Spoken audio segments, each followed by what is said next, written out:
Hi, I'm Crystal. And I'm Tara, and you're listening to the Rom-Com Detectives.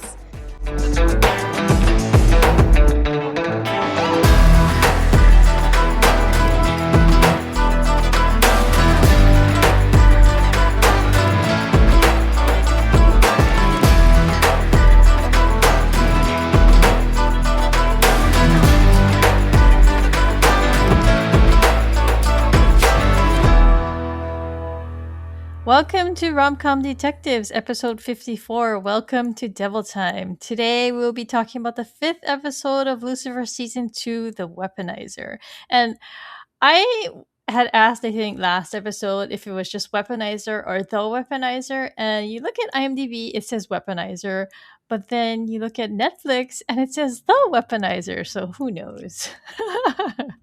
It's like the Berenstein Bears. Oh, no. It depends on which path of the multiverse you're on at any given time. Which is funny because which universe is Lucifer in? Are we watching Lucifer 666? I don't remember. Right. This episode originally aired on October 24, 2016 and it was written by Jason Ning and was directed by Karen Gaviola. So, case briefing, the victim in this one was actor Wesley Cabot, action star. His cause of death was blunt force trauma. And teacher of some kind of martial art as well. The motive was to hide a merchandising scam, basically. The killer was his business manager. Ryan Goldberg. There are a lot of actually big guest stars on this one. I guess one of the most recognizable ones is Michael Imperioli. He played Uriel. He's from The Sopranos, Californication, The White Lotus, and more recently, Memory of a Killer. There's Charisma Carpenter. She played Chemo's wife, Jamie.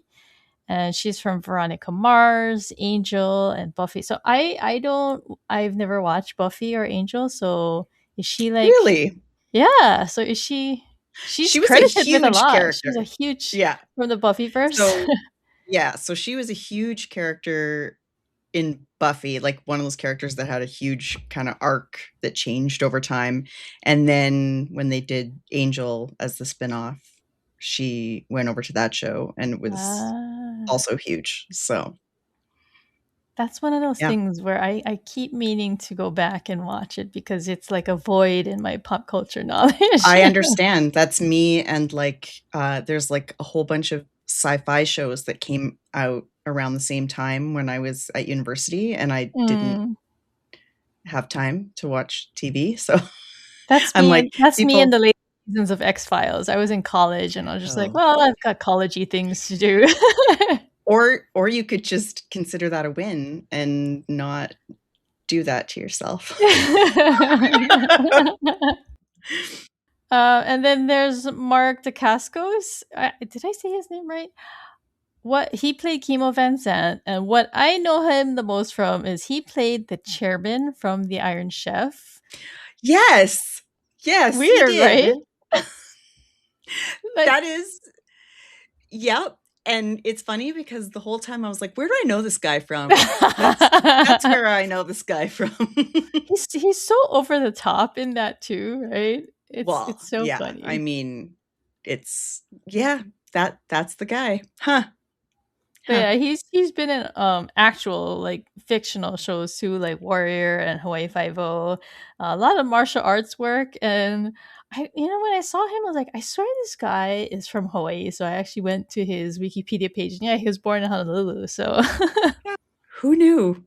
But actually, the biggest guy is the killer. Wow. Phil Lamar, who played Ryan Goldberg, he has 598 acting credits. He's a huge voice actor. He's been on Futurama, King of the Hill, Family Guy. And actually, I've seen him in person before because sometimes I will volunteer at local Comic Cons.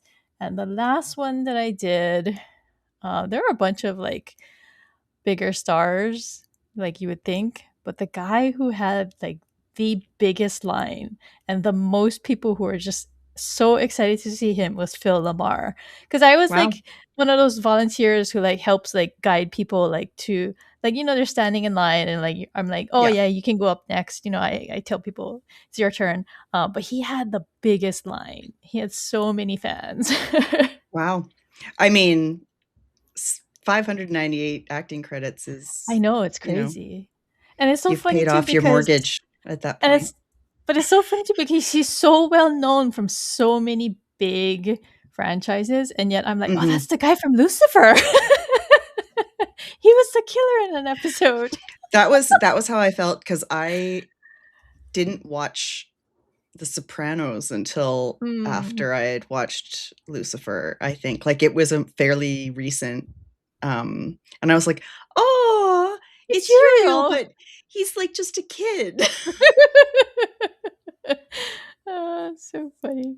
All right, let's get to the episode breakdown. So it opens like basically right where the last one left off, and the last one ended, to remind people, with Chloe getting into a car crash. So we get to see how that happens. There's this mysterious man doing curious things, and it leads to Chloe's car crash. He adjusts a skateboard on a lawn. This hot mess mom comes tearing out of her car, rushes up the lawn, trips on the skateboard that he just adjusted, and then she has a screaming match with her son. He screams back at her and opens a door that lets out a dog, and the dog runs into the street, and that's what causes the accident. Yeah, it's also good, this episode, I mean, this scene in particular, but this whole episode has such good music, because like, oh my god, the music playing in the background of the scene is so like do do do do do, and it's just it's so good. So Chloe gets out, she's got blood on her forehead, and the guy smiles as he walks away. And then we go to Lucifer in the apartment of the previous the killer of the previous case. She's unpacking her kitchen, and oh my god, this apartment is so pretty. I know. I love this apartment of hers. I mean, the last one was nice, like Chloe's mom's place was really nice, but this one is really cute, so. Yes, I always felt like Chloe's mom's place was maybe too small, like they didn't really have their own, but this is such a nice apartment and such good like light, and it's, you know, cheap rent because there was 2 murders in the building, or But Lucifer's grilling Chloe about the accident because he's so nervous. He's so worried because Amenadiel was just telling him, you know, Dad's going to be mad that you didn't actually send our mom to go back to hell. And then he starts commenting about like Chloe and Maze because he insists that they don't mix. But she's like, we've become friends, which is so cute. Sort of. I love that he's picking through a box of sex toys when Trixie comes up and scares the crap out of him. I also love that he's like holding these beads, and she's like, what? She turns away and she's like, what is that? And I'm like, ooh. Chloe only stays on the safe internet. But Chloe finds out because Trixie wants Chloe to read her a book. And when she says, oh, I'll read it to you at bedtime, she's like, no, I want you to read it to me now. And apparently Trixie's been like hearing from her friends how being a cop is really dangerous. And so she's just worried about her mom. Which, let's be honest here, remember not that long ago, this child was kidnapped and near death kind of, Which was by a cop, by the way. By a cop. Yes. This is her delayed reaction. Her father's partner at the time. Yeah. Yeah. And mommy got shot too, right? Yes. It's been not rough. That long ago. Yeah. Yeah. In Lucifer time, it could be last week. We don't know. That's how fast they go through their cases.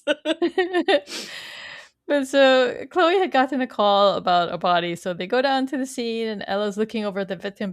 But before she can tell them who he is, Lucifer declares, "Oh my God, it's Wesley Cabot," because he's apparently a huge fan of his movies, and I love this aspect of this episode. It is the highlight. It's the highlight of the case. Like, the case is its own thing, but yeah.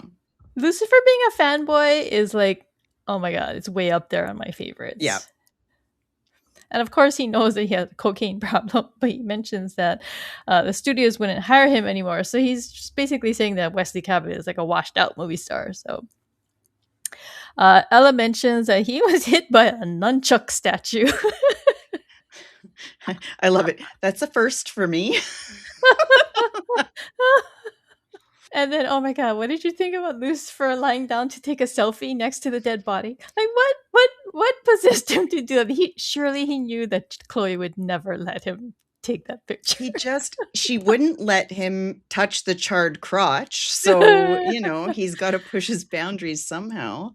Chloe goes off to talk to a little kid who found the body, and then Ella approaches Lucifer to talk to him, and he thinks that she's offering to have sex, and he's like, I guess we can use that bed back there. And it's like, what? Where did this come from? It's just the scene was very out of place for me. Yeah. But during their conversation, she realized that he's talking about being the son of God again. She praises his acting. He's like, "Oh, for the last time, I'm not a method actor," which goes back to like the first episode with Ella.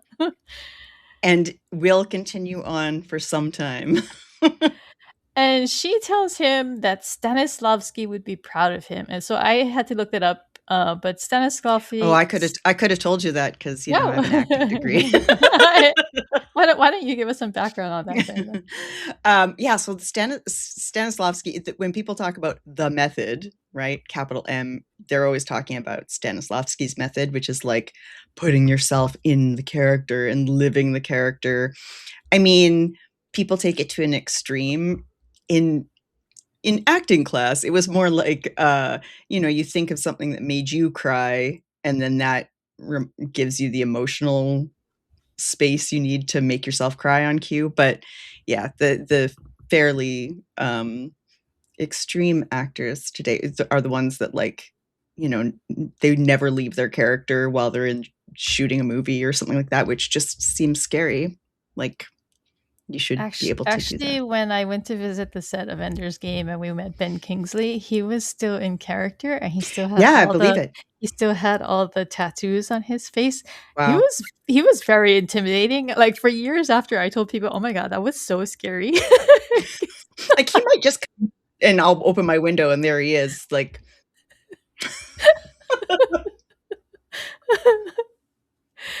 Okay, but Lucifer goes outside because he sees like a man that he recognizes, and he sees him on the rooftop. He goes to meet him, and we learn it's his brother Uriel.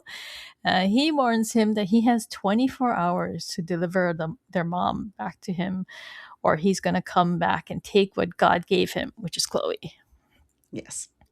Then we go to the penthouse. Lucifer is discussing this warning with Maze and Amenadiel. Amenadiel reveals to us that angels aren't allowed to kill humans.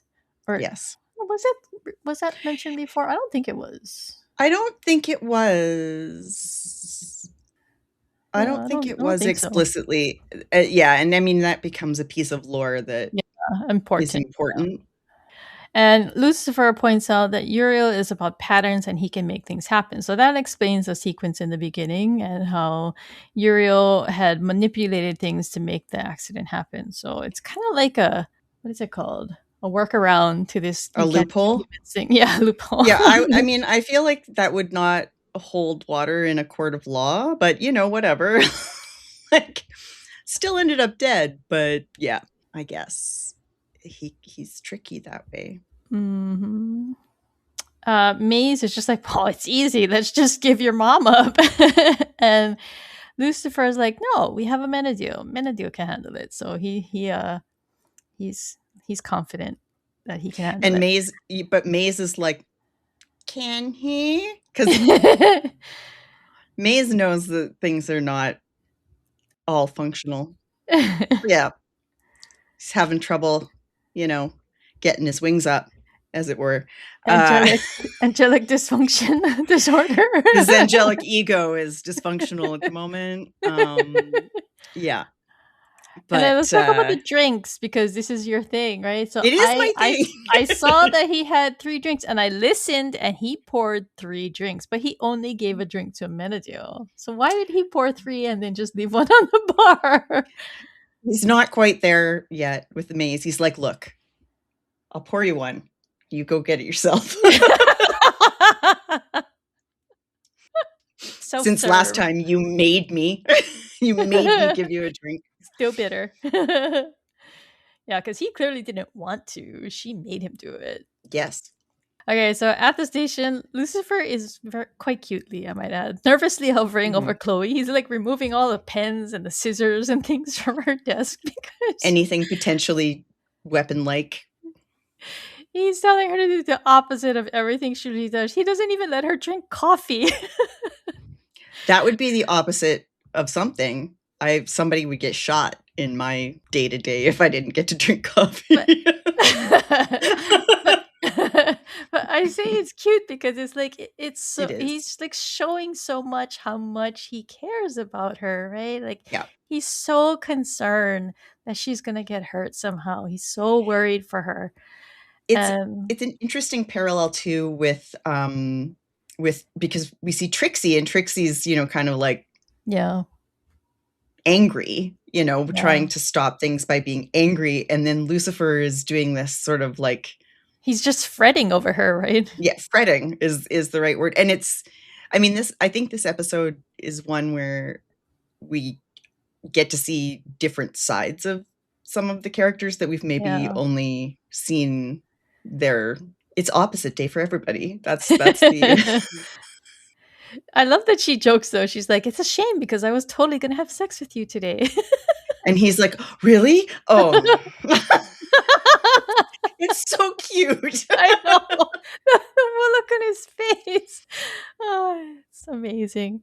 And then even better, Dan walks up and he can't believe that Wesley Cabot's dead.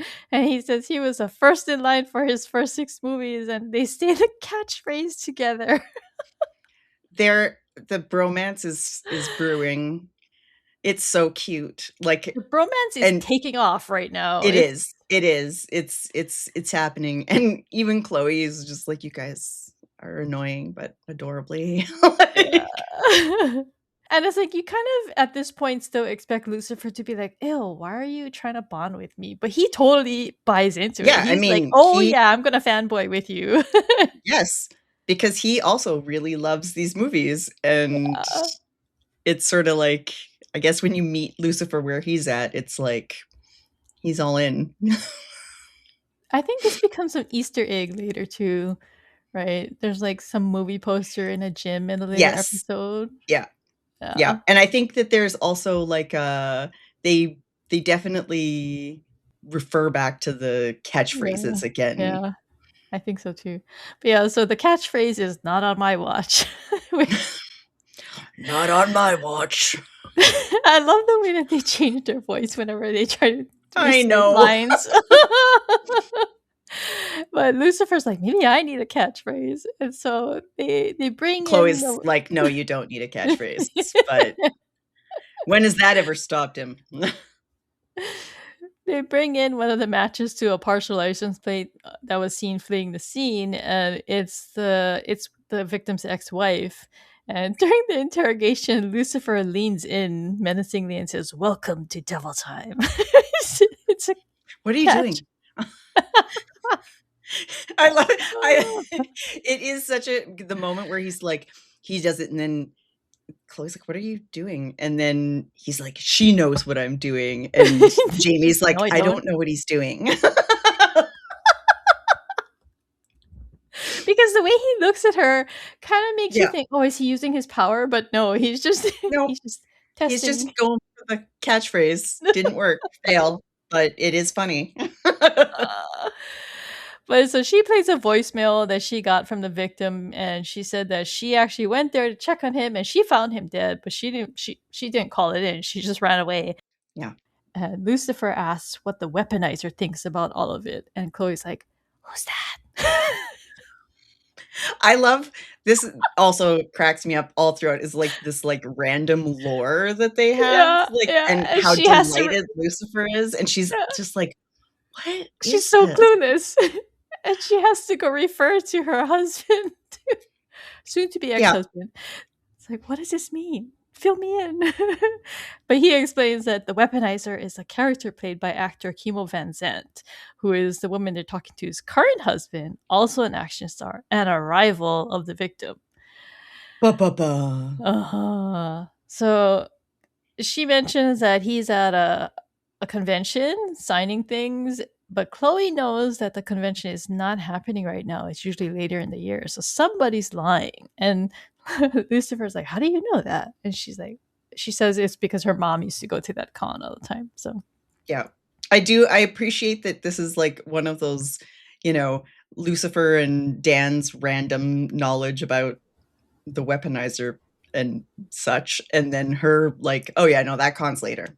Yeah, that's now. I love that they have all like contributions to that in some kind of geeky way. Mm-hmm. I love it. Nerds, all of them. Yep. It's adorable. So next we go to Mom's law office. She's struggling and she's talking on the phone to, I guess, somebody at the school, and I guess she sent her kid to school without pants. I understand that pants are required now all the time. My own dress code is unacceptable.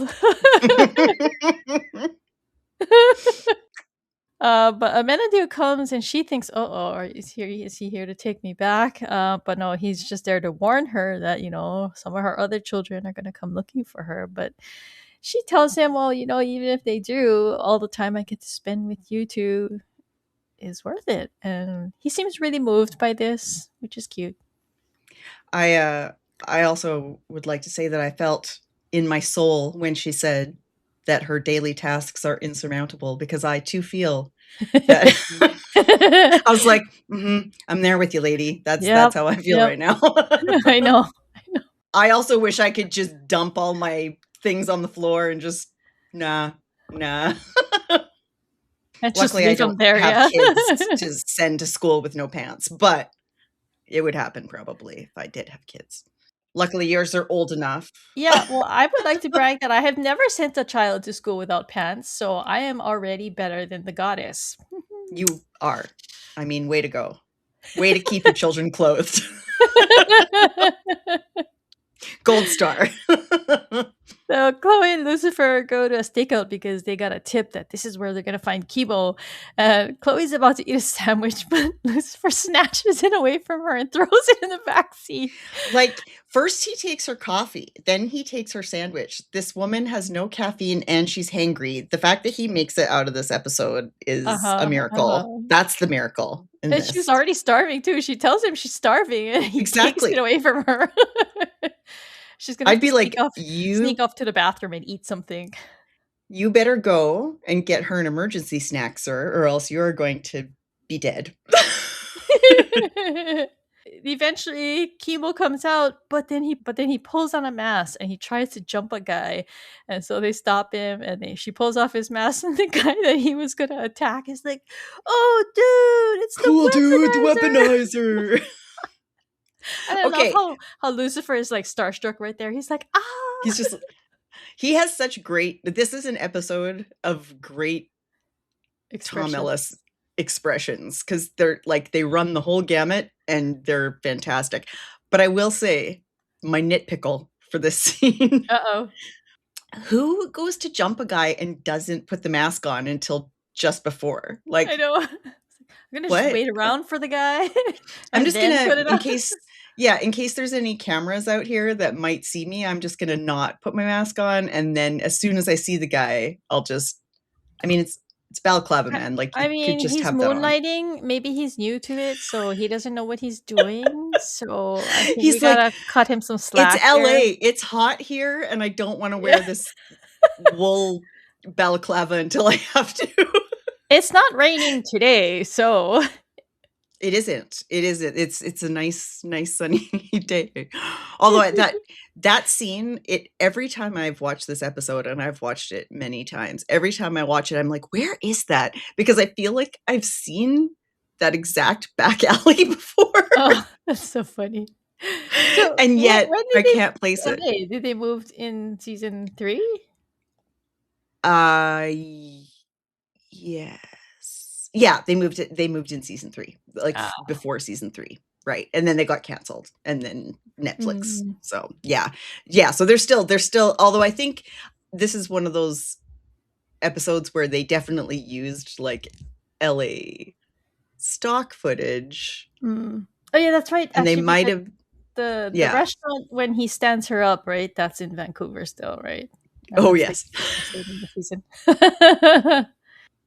Sorry, just throwing that random thing I remembered out. I think of it every time I see that place because I know exactly where it is. I've never eaten there. Was it a Morton's? No, it's well, the actual restaurant is I think it's called High's Steakhouse. Oh yeah, High's, that's right. We actually have one in Honolulu, which is funny. Yeah.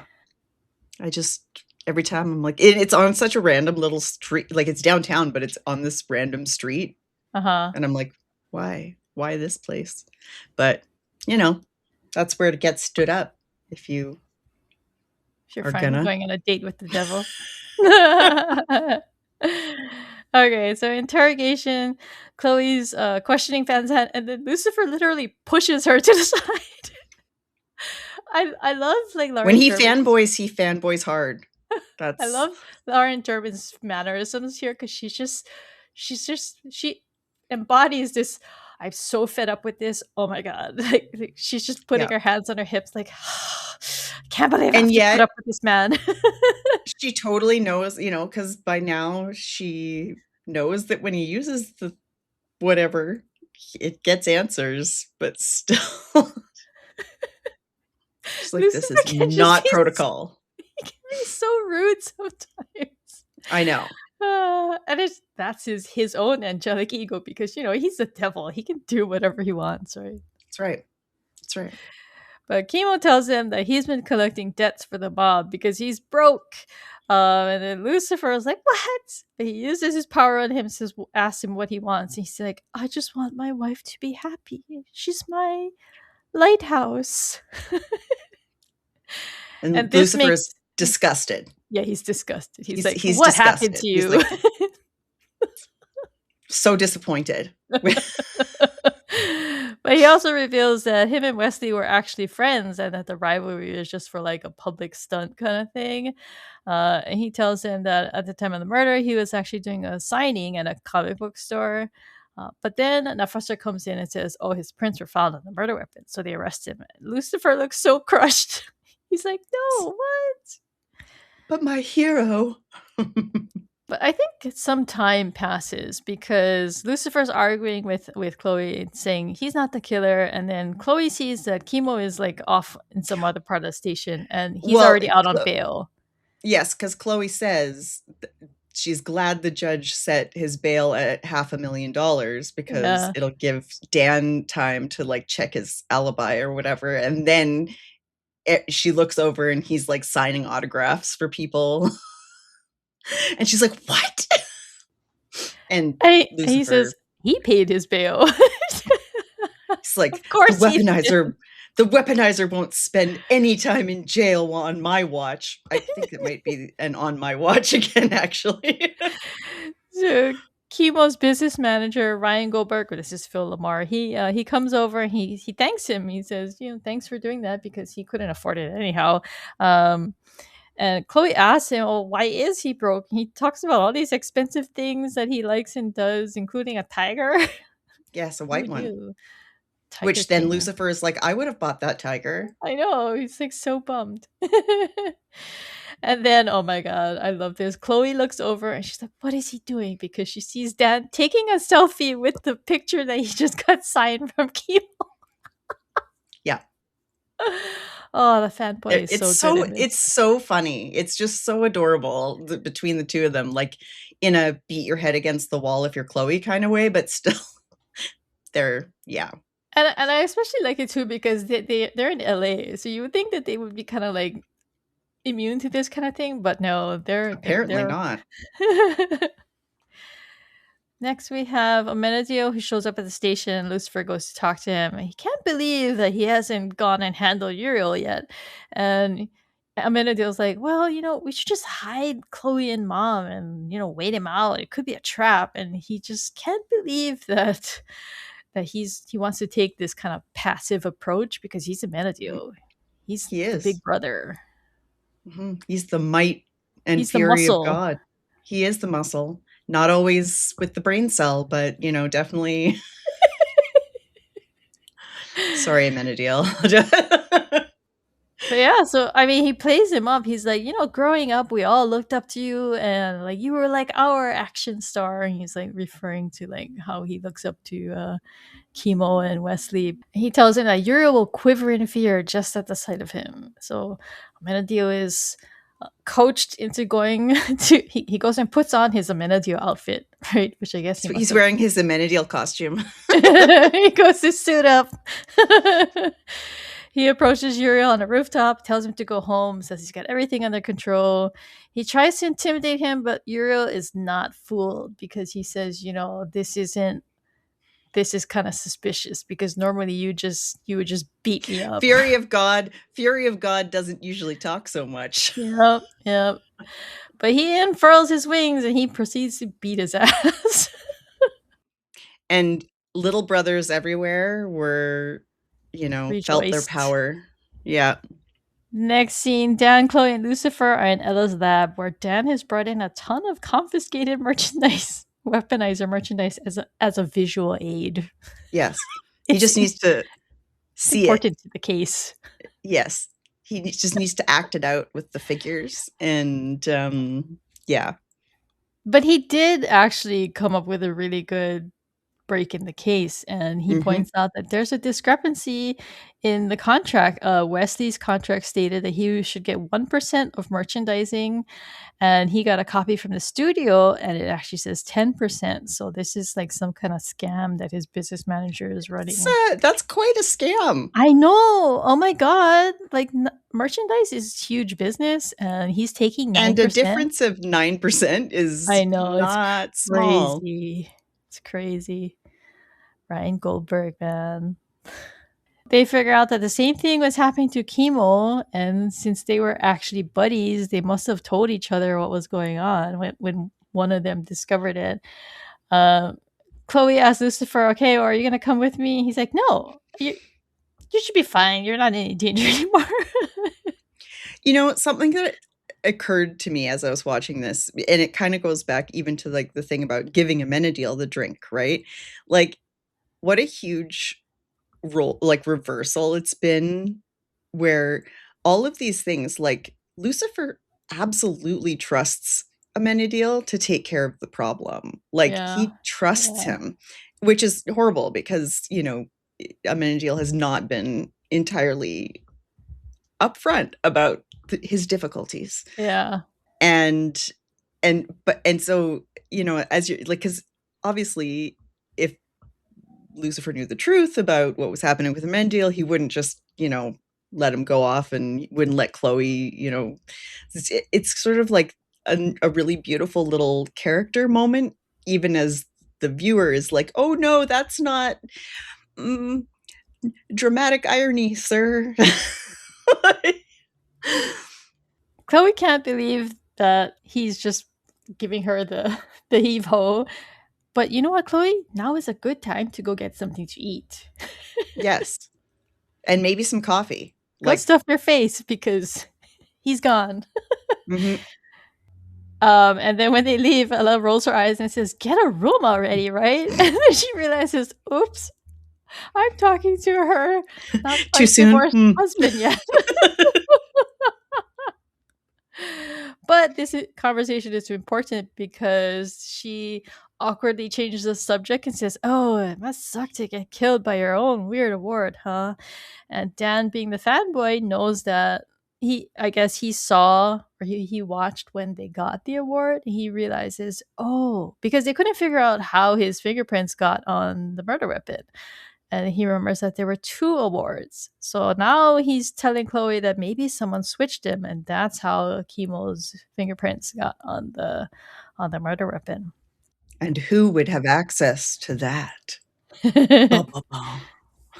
Lucifer arrives at his penthouse. He's so excited to hear about how it went with Uriel, but then he sees that Maze is actually tending to his wounds because he's all beaten up and bloody. And so Amenadiel finally admits to him that he no longer has his powers and he's a fallen angel. And I guess Do you think he was expecting some kind of sympathy from Lucifer? I mean, do we expect sympathy from the devil? Do we? I know. Like, It's meetings are on Tuesdays. Welcome to the Mhm, club.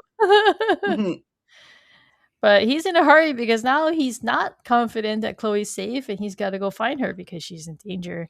And then next we go to the beach and oh my god, we talked about the music. The mhm. song that plays during this beach scene, oh, it's one of my favorite songs from the whole show. It's so good. Yeah, It's called California. But yeah, it's so catchy and it's so it upbeat. is. I love it. It's so upbeat. Everything's gonna be great. But yeah, so Uriel's doing his thing. He causes Chemo to actually see his wife, his lighthouse, kissing his manager because this guy not only is dipping into 9% of his merchandising, but Mhm. he's dipping into all of his wife, apparently. All the stuff is happening there. Yep. But Chloe arrives too. How did she get here? What did she say in the lab where she was gonna go? I don't Think remember. I think she Like, why would? Oh, she had called to find out where the guy Ryan was, and he was at yes. some business meeting or something, right? Yeah. Yeah. Business meeting was with. Mhm. Business meeting. It's business, all right. Funny business. So before we get to that, though, Maze goes to Mom's, who has one of Charlotte Richards' children chained to a soccer goal. Is that It's what it time was? out. Yes. Because the kid is barking at her nonstop. I mean, to be fair, I might have chosen to do the same thing if I had a child that annoying. But Maze has a way with children, apparently, because she goes up and she growls at him. And he's like, sorry, Yeah. She is definitely the biggest dog in the yard. That's the mommy. But so Chloe Mommy, I'm goes, sorry. yeah. Chloe goes in to the hotel where Ryan and Chemo's wife Jamie they're kissing at lunch, and she reveals the merchandising scam. And suddenly they start pointing the finger at each other, and he's like, "She was her idea to this," and she's like, "He killed her." Blah blah blah. But then before Their love while is they're so true. but then Chemo arrives with a shotgun pointed at them, and then Lucifer arrives, and he's insisting that everything has been engineered to put Chloe in harm's way. But she wants him to trust her that she can talk this guy down, and so she gives like a really heartfelt plea to Chemo that you don't need That to is do one thing this. that Chloe's good. Chloe does. Yeah, she does it consistently throughout the whole series. Is she gets these moments where she gets the good person to person Yeah, yeah. She's talk. good at on the fly heart to hearts. Exactly. Not planned ones for sure, but on Yeah. the fly ones definitely. Once like he puts the gun down and they arrest him, Lucifer congratulate her and say he was about to do a very bad thing, and she jokes, "Not on my watch." Like, Yeah. yeah, Chloe, she got the It's why catchphrase in. it's just why they're cute because this whole episode she's been like, "Oh, you stupid nerd," and then she's like, "Fine, I guess I'll I'll be a join nerd in. too." I love the look on his face too. He's so delighted that she does He this, is. right? Mhm. Mhm. She's come down to their nerd level. Yep. He offers to take her back to the station, and she insists that she'll be fine. So I thought this scene stuck out a little bit too, where she looks very emotional and saying that, I'm gonna leave this place alone. Like, what was with that? I kinda think that it's her proving to herself that she's not gonna be scared of Oh, okay. 'cause she was in the car It by has to herself when she got in the accident, and I think it's just her kind of being like, "No, I'm gonna prove to myself that this is over, and I'm still me, and I'm not gonna be scared of some random thing happening because life is random." But, so yeah, I think it's like a she continuation of what she had just been telling Chemo then, right? All the Yes. stuff about Yeah. like wanting to go home and read to Trixie and Mhm. stuff. Okay, okay, that makes sense. Lucifer says okay, but because he's got something to go take care of. And then back in the penthouse, Mom comes in and she tells him that she's gonna let Amenadiel take her back to hell because all of this. I also love that she's just like randomly out on the patio, I like, ah, there you are. I know, real jump scare, yeah. I was behind the potted plant. Like, what? I did notice that the pool was covered. Did you see that? Yeah. I guess she was just waiting out there, though. Just standing out there. Maze has always wanted to send her back. So she's like, this is what's best for everyone. But Lucifer rants that, nobody actually knows what God wants because he's just always vague. Yeah. Always vague about what he wants. Because all he showed him when he gave him the message about Mom at the end of season 1 was an open door, right? So basically saying, hey, Mom's loose. But that's all he says. Or maybe hell was getting drafty. That's his...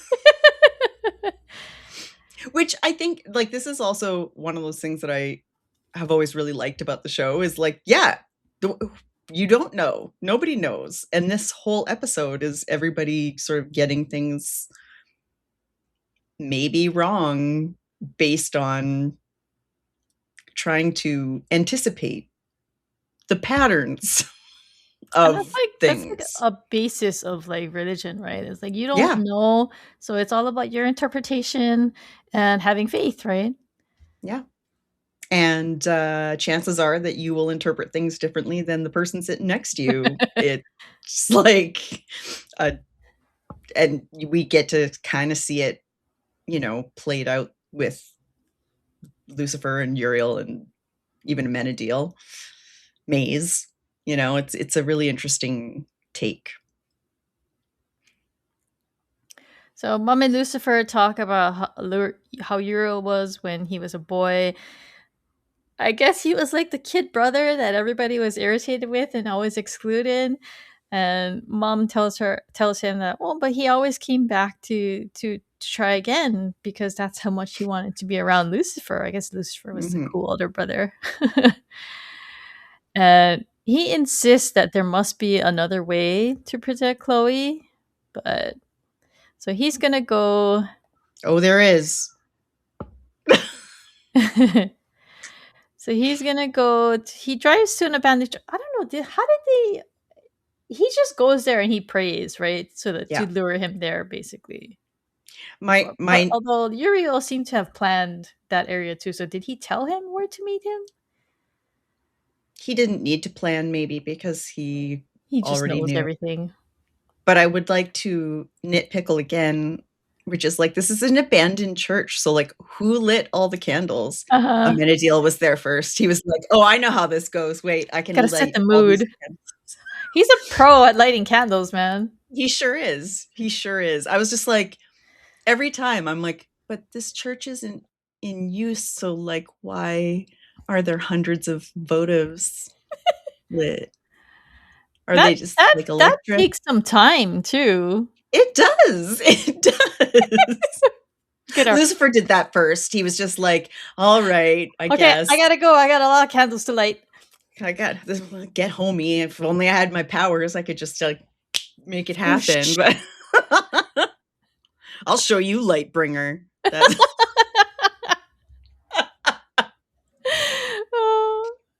Uriel arrives. He's so smug about how he's mapped out all of Lucifer's moves. He says that in his prediction, Chloe's gonna die, and Lucifer's trying to tell him, well, I mean, you don't know what Dad wants. I don't either, and he's gonna leave. But then Uriel pulls out Azrael's blade, and he sounds really angry with his mom because he's like saying, like, well, Dad's just gonna forgive her, and blah blah blah blah. So but here's the thing.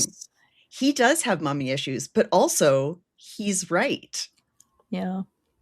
Like, we don't know that yet, but that is kind of her plan. And so so one time. Because there was that look, right? She gave that evil look up to the sky. Yep. Yep. And so again, after watching this episode 575 times, like a lot, I wrote this really, really, really long bit of kind of like meta essay thing because, and this was after, like later on in the show, looking back, and I would love, I think the writers actually planned it this way? No. But did it happen to work out this way in my head that sees patterns? Yes. Where like, it makes me wonder actually, because he is right. So maybe he's actually seen all of this. Mm. And it's a kind of like how to get Lucifer back in the game kind of thing, because he appeals to the things that matter most to him. And then, as we will see shortly, there's like some pretty significant emotional stuff that happens. And it's, maybe it was all part of the plan. Maybe. Because... But he also says, I didn't see that coming. Yes. Yes, but that could have, like, he could have been just saying that as part of an act or something. I don't know. We'll see. But he tells him, and I do want to note that Azrael's blade looked very dull. Right? Like, you could sharpen it. It's also there's something. It looked like painted foam or something. I mean, it makes me laugh too, because it's like. I was like, you really killed him with that thing? Because it doesn't look like... He whips out this blade and it's like, dude. What is that? Did you get that from a Hollywood set? Yeah, like it's small. It's like not even... I'm like, aw, like... It's okay. It happens to everybody sometimes. Like, what? Like, it's just not... You think like an angelic blade, it should be like, flaming sword, whatever. And it's like... At least metal. At least metal. Here's my butter knife of death. It doesn't even cut the pickles. Like, what? You can barely stab them. Well, they used all their money on, like Uriel's wings special effects. So they were like, oh no. Now we have to use this prop sword that like belonged to Charlotte's kid. Like it's yeah. That's why he was barking. He was really upset. Somebody came and took his toy.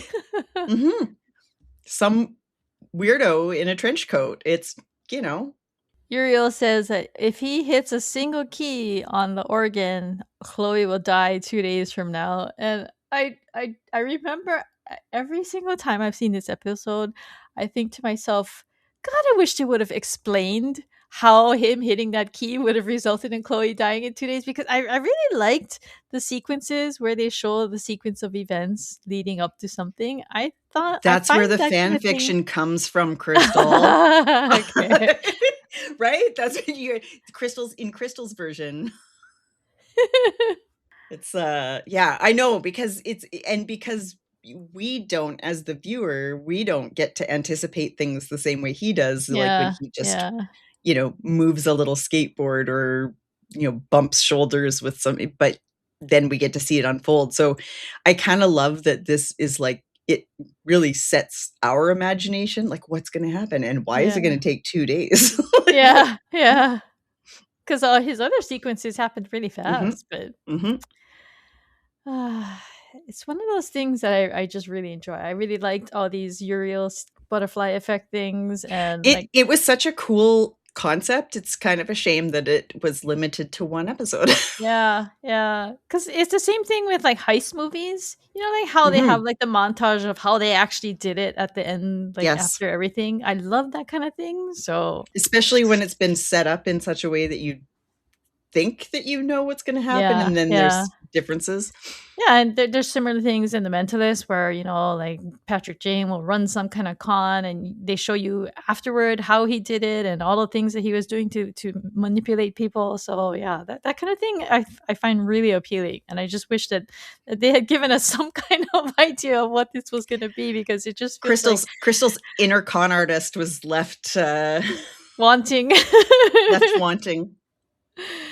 But they fight.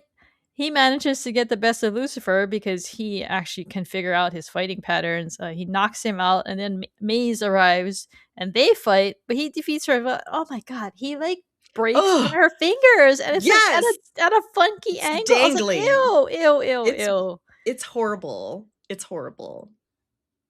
But also another, like, it is sort of interesting that Uriel keeps, it keeps kind of attacking the women that are important to Lucifer, right? And yeah. it, like, that's how to get Lucifer mad enough to do what or desperate enough, I guess. It's because it's not even mad. I don't think he's mad, but he is desperate. And so, Yeah, that's a good point, because if you when you think about it like that, like Lucifer, like Uriel has just beaten the crap out of Maze. He's incapacitated her. He gets up and he says, "Well, now I'm gonna kill Chloe and Mom." So he's like, in the span of like less he's than a minute, he's goading. It's threatening this all is of them. Yep. This is where my like bit of thought gone wild meta came from, is that even when he gets the opportunities to do the things, he doesn't really do them. He just keeps goading Lucifer about them. And then eventually Lucifer puts stop to it. Finally. And with finality. So how did he lose the blade? Was it during his fight with Maze, or? Yes. I think it just goes flying at some point. Okay.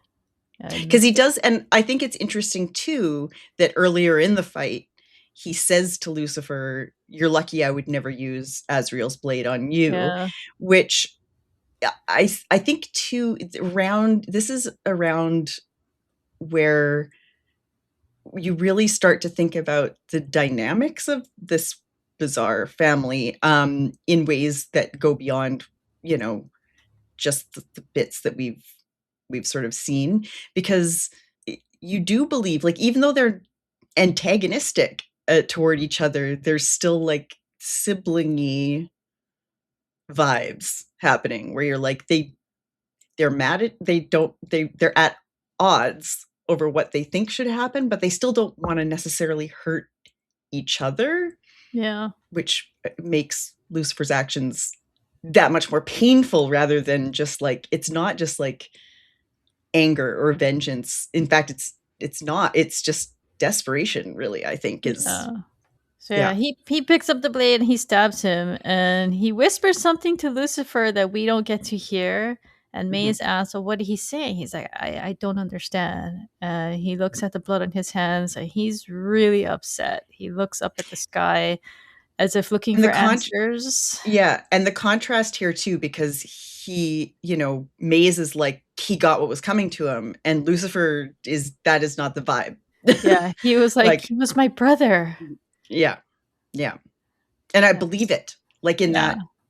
And it's I really, this episode makes me happy just because it's so interesting, like all those contrasts with when Uriel would set something up and there was like the boppy music playing in the background, and then contrast. I really like the song that plays in the right now, like after this.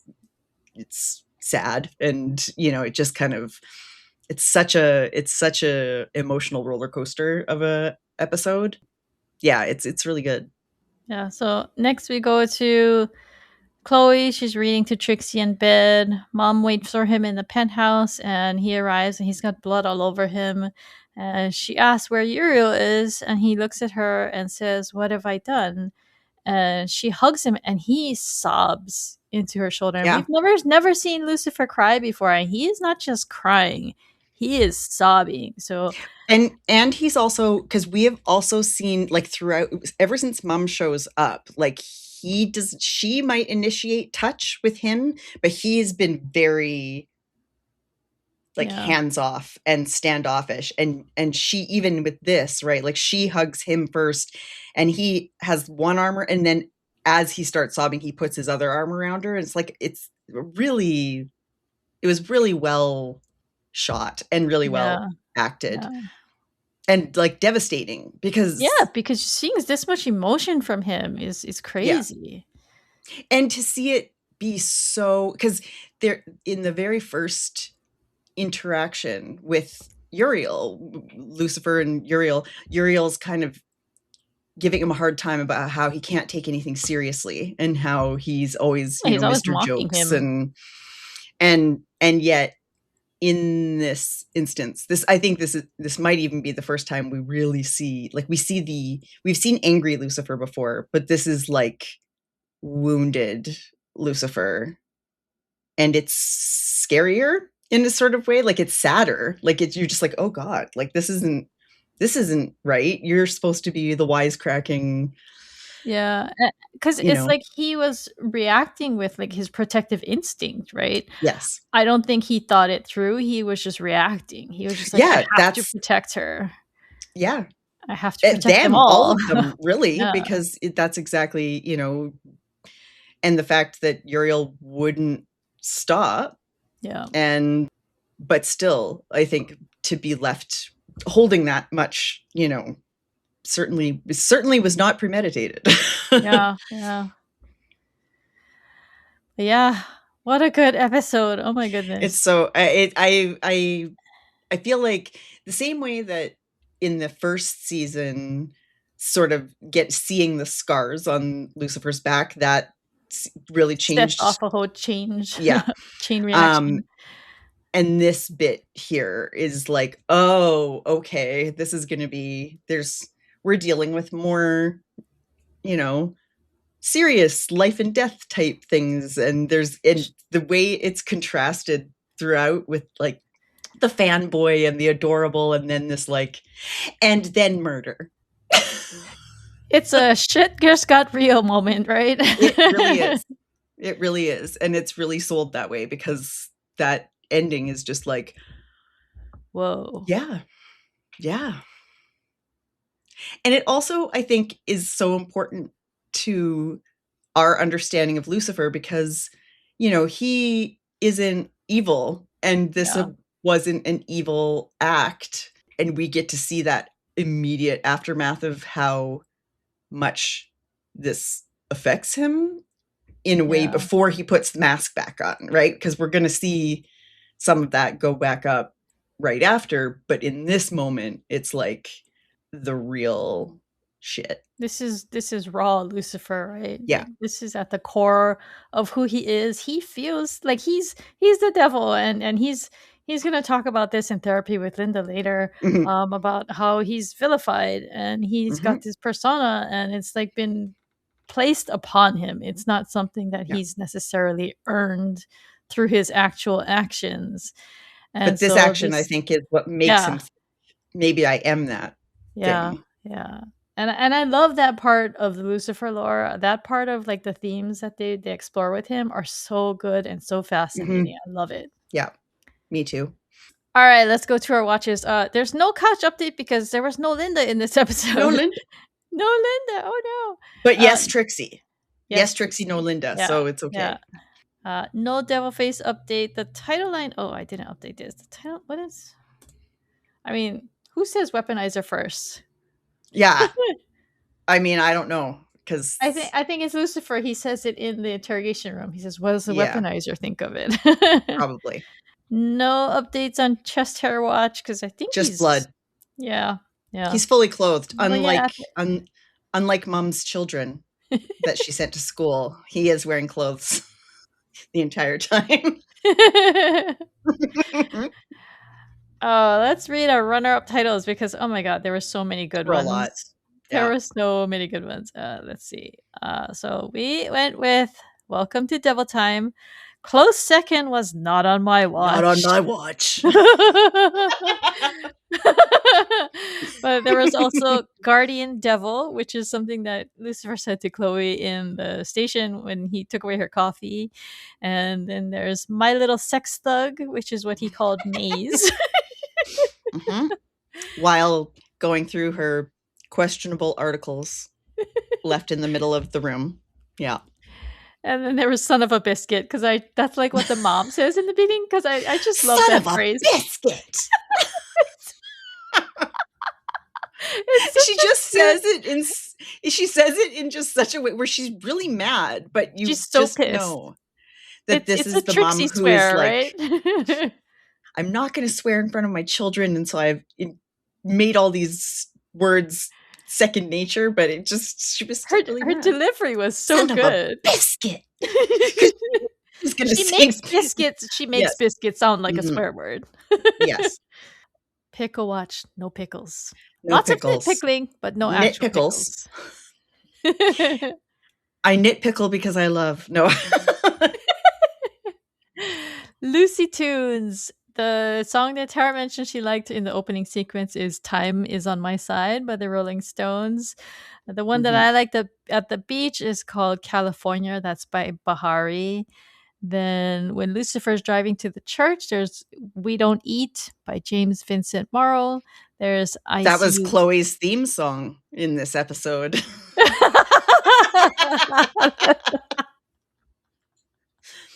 Alternate title, Hangry.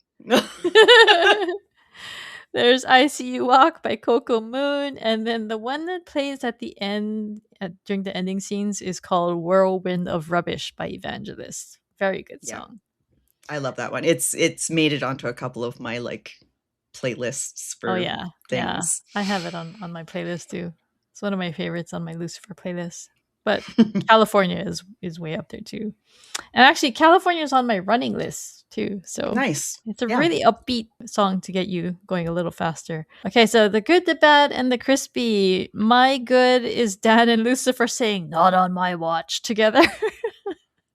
That whole, mine is their entire nerd out about it is so cute. It's so I'm with Chloe on that. You guys are adorable, but also focus.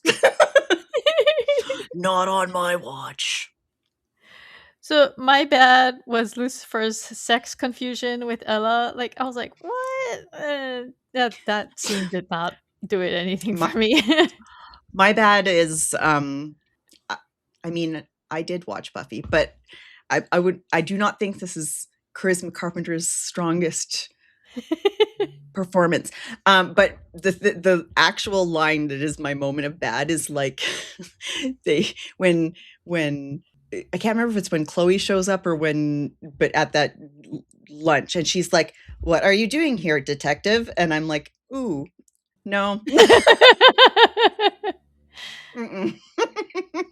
Why are you here? I'm like, and it could have been that's a direction. It could have been directions, but I'm still no, that was bad. I did not believe you. A close second to my bad is the blade, because we've already talked about that. Yeah. The not so holy butter knife of death. Yes. Oh my goodness. The styrofoam blade of death. Sometimes it just breaks. Oh no. It's wiped itself from existence. All right, my crispy is Lucifer sobbing in Mom's arms, just because it was so raw and so new for Lucifer, and I love it. It's a new side of him. Yes, and mine is the same, although it's really that moment, the moment that carries, because it's he was my brother, where his voice kind of cracks, and then what have I done? And you're just oh man, this is heavy. This is heavy, heavy, heavy stuff. And I love it. And I love it. That's what I like to see. A grown man sobbing after murdering his brother. Tara. All right. We're going to take a quick break from Tara's evil thoughts. I know. And we'll come back. I can't help it. We'll come back. She likes pain. Give them more pain. We'll come back with a new Lucy quiz.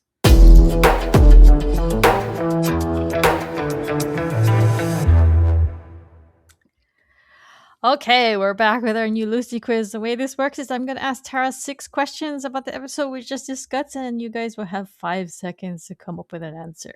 Are you ready? Yes. Okay. First question. What was the name of the nunchuck statue?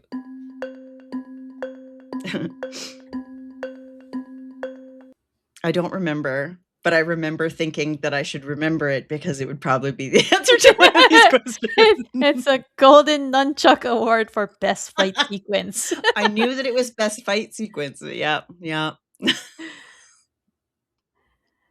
Question 2. What convention was Chemo Van Zandt supposedly at?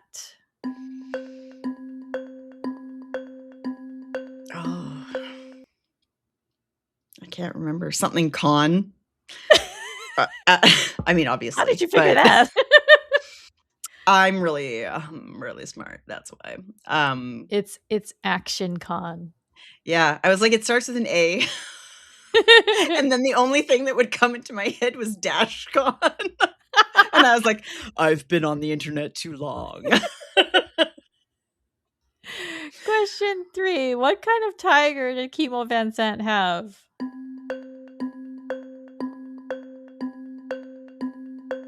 A white tiger. Siberian Specifically, tiger. he says albino.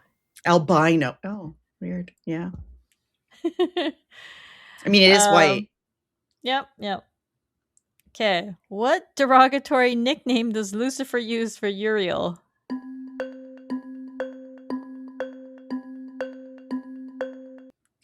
Urinal. Yeah. That cracked me up. I know. Also, like, it's such a dick older brother thing to do. And it's just like, I mean, this is also kind of like, we haven't seen any other angels, and like, I would be pissed too if I was like the short little mob brother and like, these are my hot siblings. Like, what?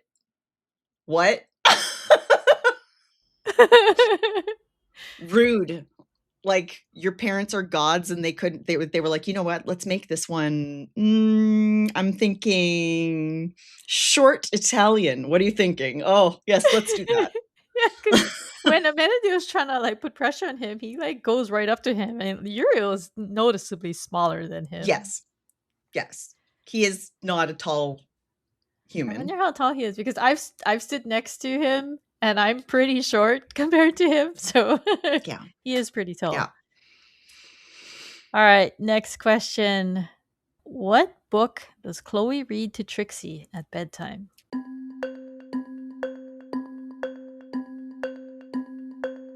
Coraline. Yay, very good. And for those who don't know, that's actually a Neil Gaiman book. It is. Buttons for eyes. And then final question. Which streaming service has helped body bags surge in popularity?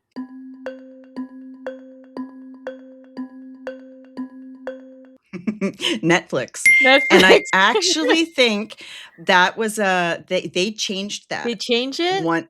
I was wondering when they were bought by Netflix, because I don't remember what they used before. Like, because I mean, obviously it came out before they were on it, but I'm almost certain that when they went to Netflix, they went back and like edited it, dubbed over that line. Yeah, because I was like, oh, that's interesting, because I don't actually remember hearing that before. So I don't know if that it was like a change they made more recently, and I don't know. I just thought it was amusing.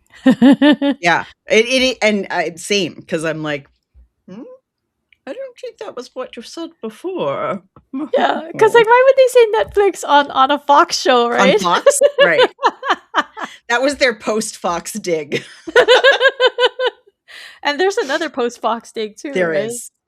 Yeah, something about their really like that one. Some Fox executive or something like that. Yeah, I like that one. Miscellaneous news.